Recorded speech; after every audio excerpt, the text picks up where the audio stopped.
Hi friends, 69,000 शिक्षक भर्ती में एक बार फिर से आपका स्वागत है। और 22,000 सीटों को जोड़ने के संबंध में माननीय वित्त शिक्षा मंत्री जी ने आज बयान दिया था कि न्यायिक प्रक्रिया की सलाह पर पदों को जोड़ा जाएगा। कुछ अभ्यर्थी कह रहे हैं कि काफ़ी देरी हो रही है फोर्थ काउंसलिंग में। तो मैं आपको बता दूं कि सरकार ने क्योंकि कोर्ट के माध्यम से, हाई कोर्ट के माध्यम से भी ऐसा हुआ था, आपको पता होगा कि सरकार ने ऐसे संशोधनों को मान्य कर दिया था और कोर्ट ने भी मान्य कर दिया था जिन संशोधनों से जो चयन सूची है उस पर वो प्रभावित ना हो। अब ऐसे में क्या हुआ कि उन अभ्यर्थियों की काउंसलिंग प्रक्रिया को देखते हुए उनकी छटनी हो रही है और हर जिलों से डाटा मांगा जा रहा है। तो क्या होगा कि प्रत्येक जिले से अलग अलग छटनी, अलग अलग डाटा मांगा जाएगा। उस डाटे में देखा जाएगा कितने लोग बच गए और कितने लोग अभी रह गए हैं। तो जितने भी लोग अभी रह गए हैं उनको देखा जाएगा कि हाँ डाटा कितना खाली है, पद कितने, सूची कितनी खाली है। ये सूचना भी माननीय बेसिक शिक्षा मंत्री जी ने ही दी थी और उन्होंने ये कहा कि जितने पद खाली हैं उसी के अनुरूप फिर बाद में देखा जाएगा पदों को जोड़ा जाए या घटाया जाए। लेकिन साथ में उनका ये एक कहना भी था कि जो अभ्यर्थी धरना दे रहे हैं, प्रदर्शन कर रहे हैं, हम उनके अनुरूप नहीं चल सकते, हम न्यायिक प्रक्रिया के अनुरूप चलेंगे।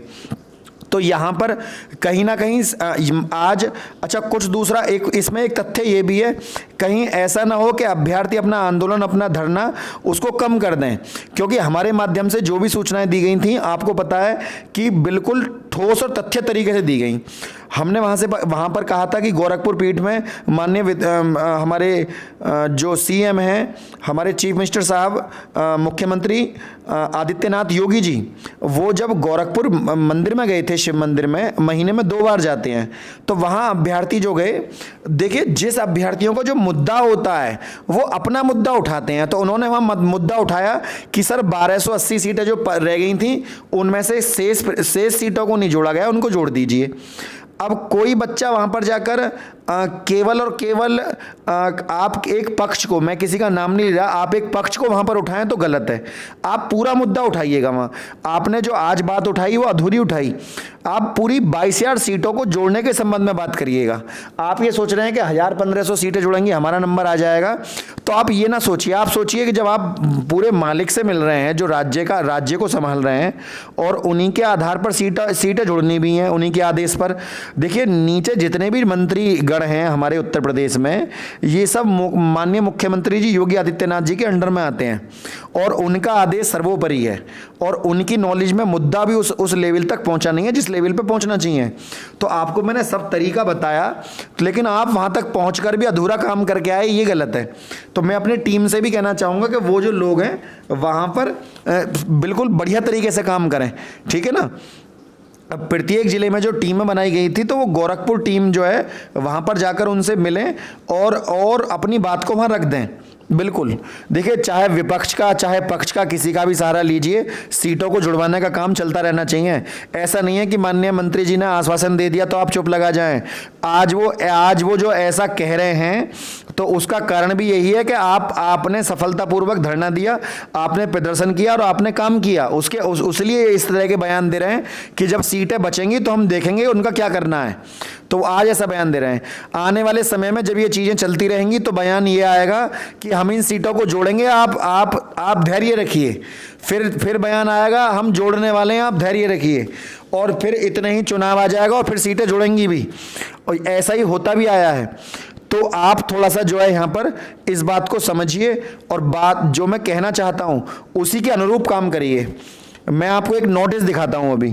देखिए ये एक नोटिस है, नागरिक पुलिस एवं पीएसी वर्ष 2013, और वर्ष 2013 में 41,610 सिपाही भर्ती में 36 आरक्षण के तहत रिक्त रह गए पदों की भर्ती का रास्ता साफ हो गया है।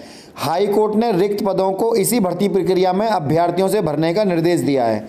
बचे हुए पदों की संख्या 2312 बताई जा रही है, हालांकि इसमें कुछ इजाफा भी हुआ है।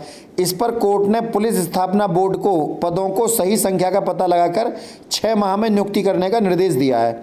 उपेंद्र सिंह, अर्जुन यादव सहित कई अभ्यर्थी 36 आरक्षण के तहत बचे हुए पदों को अगली भर्ती में अग्रसित मतलब कैरी फॉरवर्ड करने के निर्णय को हाई कोर्ट में चुनौती दी थी।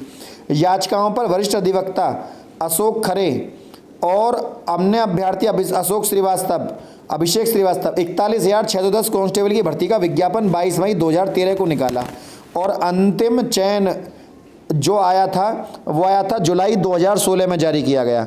चयन परिणाम आने के बाद एक्स सर्विसमैन और स्वतंत्रता सेनानी आश्रित कोटे के लिए आरक्षित 2312 योग्य अभ्यर्थी न मिलने के कारण प्रदेश सरकार ने 1994 की आरक्षण नियमावली के तहत अगली भर्ती में इनको अग्रसित कर दिया। वैधानिकता को चुनौती दी गई। अधिवक्ताओं का तर्क था यदि एक भर्ती में बचे हुए पद उसमें निकाल दिया जाता है तो कुल पदों को लागू आरक्षण का फॉर्मूला गड़बड़ हो जाएगा। इसी प्रकार इन पदों को अगली भर्ती में जुड़ जाने से उसमें आरक्षण 50% से अधिक हो जाएगा।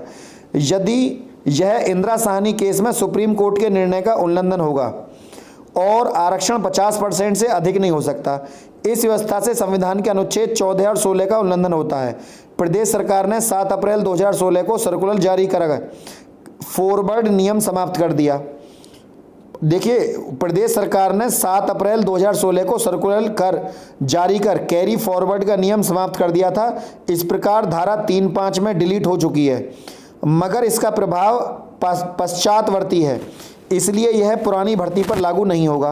कोर्ट ने सभी पक्षों को दलीलों को सुनने के बाद कहा कि आरक्षण नियमावली की धारा 3(5) अनुच्छेद 14 और 16 का उल्लंघन करती है, इसलिए असंवैधानिक है। पुलिस स्थापना बोर्ड का निर्देश है कि कुछ रिक्त पदों का पता लगाकर उनको 6 माह में मेरिट के आधार पर भरा जाए।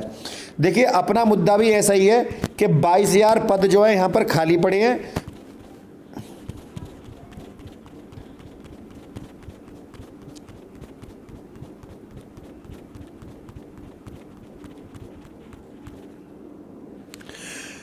देखिए, अपना मुद्दा भी कुछ ऐसा ही है, 22,000 पद खाली पड़े हैं और जब और आरक्षण नियमावली जो है 3 के भाग 5 में साफ साफ लिखा हुआ है कि पदों को आगे कैरी फॉरवर्ड नहीं किया सकता।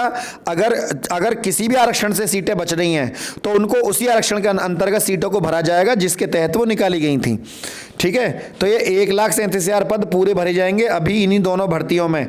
जब योग्य अभ्यर्थी हैं तो इन पदों को कैरी फॉरवर्ड नहीं किया जा सकता। ये नियम है उत्तर प्रदेश सरकार का, इसको बदला नहीं जा सकता। ठीक है ना, और हमें अपनी लड़ाई को जारी रखना है, इस लड़ाई को हमें बंद नहीं होने देना है। हर स्तर पर लड़ाई को लड़ना है, चाहे कोर्ट के माध्यम से, चाहे धरने से, चाहे प्रदर्शन से, चाहे सोशल मीडिया से। चीज़ें चलती रहनी चाहिए बरकरार। फ्रेंड, यदि वीडियो आपको अच्छी लगी तो वीडियो को लाइक, शेयर और चैनल को सब्सक्राइब करना ना भूलें। आज के लिए इतना ही। जय हिंद, जय भारत।